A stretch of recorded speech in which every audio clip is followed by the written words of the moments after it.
In a recent video, I spoke about the idea of coming back from a writing routine that I hadn't been expecting and settling back into work at home in my study, but deciding that I would take a slightly different approach to my writing for what is basically the final week of a writing challenge that many of us are taking part in during November.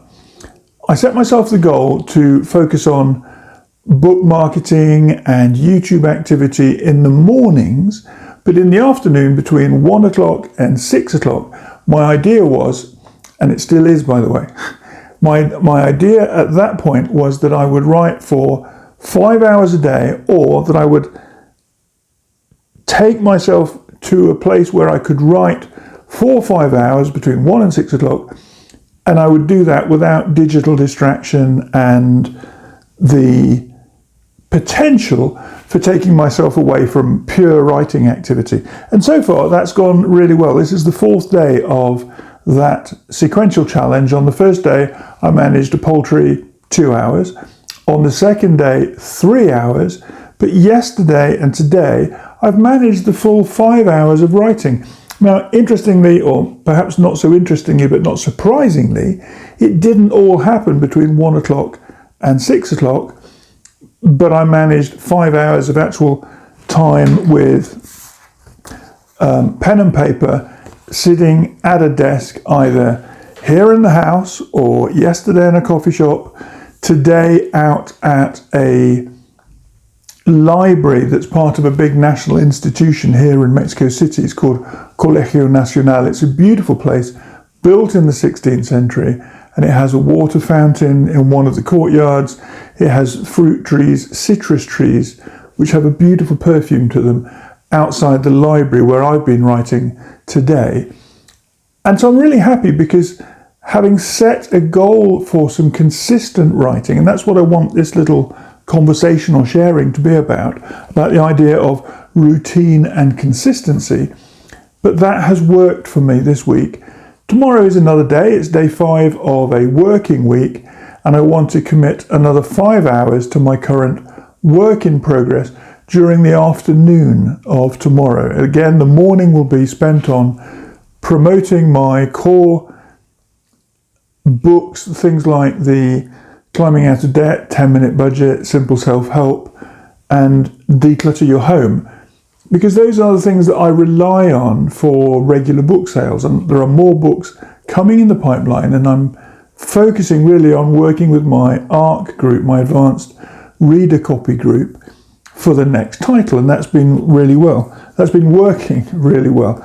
The other thing I want to talk about is the idea of choosing a place and time, because by experimenting with different places this week, what I'm trying to do is get to a point where I can say, okay, this place works because I feel safe and secure and productive, but why is that the case? Is it because I'm working in isolation at home here in the studio, or am I going out to an intimate family-run coffee shop that's only got 4 or 5 tables and it's a very tranquil environment?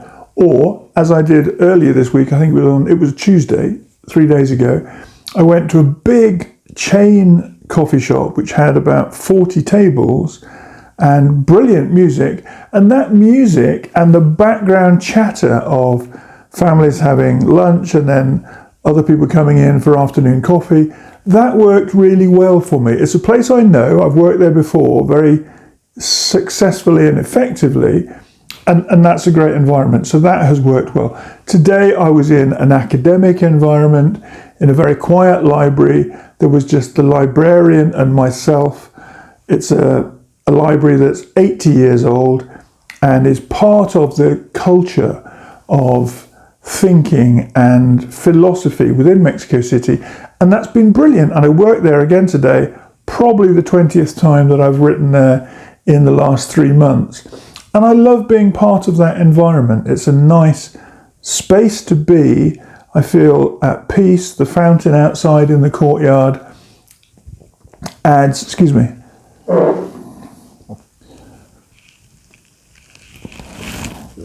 The fountain outside in the courtyard adds a beautiful background sound, just the rise and fall of the water coming from the fount and then dropping in a curve into this little pool outside the library window is very special and very beautiful. And I think having a space where you feel safe, where you feel at peace, is very important. What have I written down here? In a book that I've got coming out fairly soon, in one of the chapters, and it's for creative indies and independent people who are producing and crafting things, I've got a chapter which is about finding your treehouse.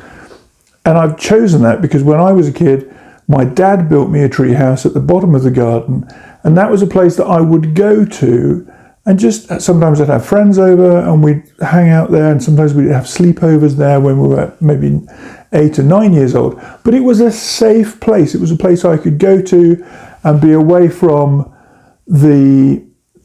not so much the responsibilities of being an 8 or a 9-year-old, but I could escape from my siblings, I could escape from my parents, and it was just about fantasy and adventure, and it was a place for creative activity and games, and I loved it.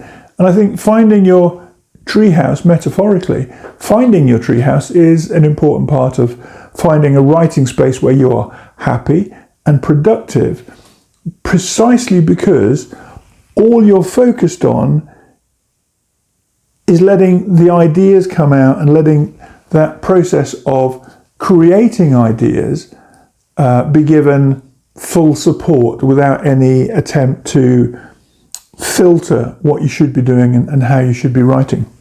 That's worked really well.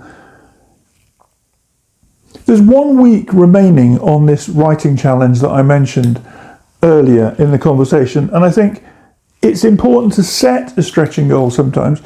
I've had manuscripts that I've sat with for years. In fact, I've got one on my shelf here, which is about a walk across Mexico that I did 40 years ago, and I still haven't finished that as a book story, but I will do at some point. Right now I'm working on something that is ready to be released. It's gone through the ARC reader process and I'm happy with it.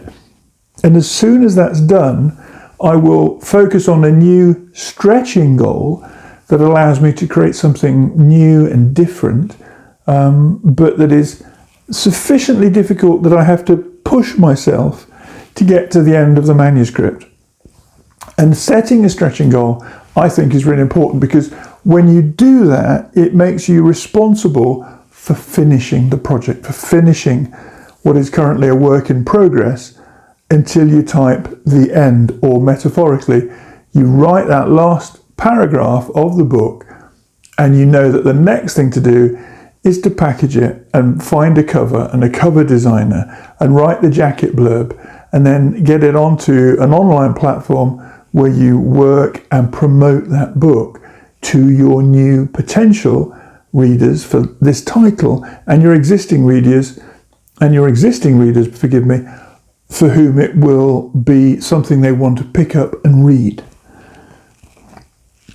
And finally, remember that when you are involved in this writing process, and we're back to writing and finding routine and consistency, when you're in this process, what you've got to remember is why you want to do this and how you feel when you are engaged in the writing activity that is such an important part of who you and I are as individuals when we want to be creating and finding words that previously were not in that sequence or that format together, so they become a story or a poem or a chapter in a book.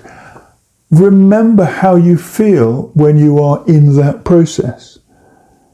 Hold on to that feeling. It's so important, and it will drive lots of your passion projects forward because you are in the zone. You're in a space where that pen and paper process creates something other than your logical thinking. Something is created. There's a spark of initiative or imagination that you are bringing to life because you're in that place where you're happy, you've created a routine, you're writing consistently, and you're achieving a word count.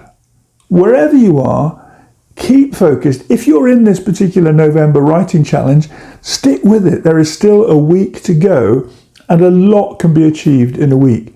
Even if you're only writing for 2 hours a day, that's 14 hours of work where you are going to bring stuff to screen. Maybe you're working on a wireless keyboard like I was today in the library, or you've got your laptop or a desktop and you're working on that, but you're creating words from here, plus that little bit of magic that comes from being in a special place when you write. Have a great final week of November, and make every moment that you are sitting at your desk, make every moment count. Happy writing.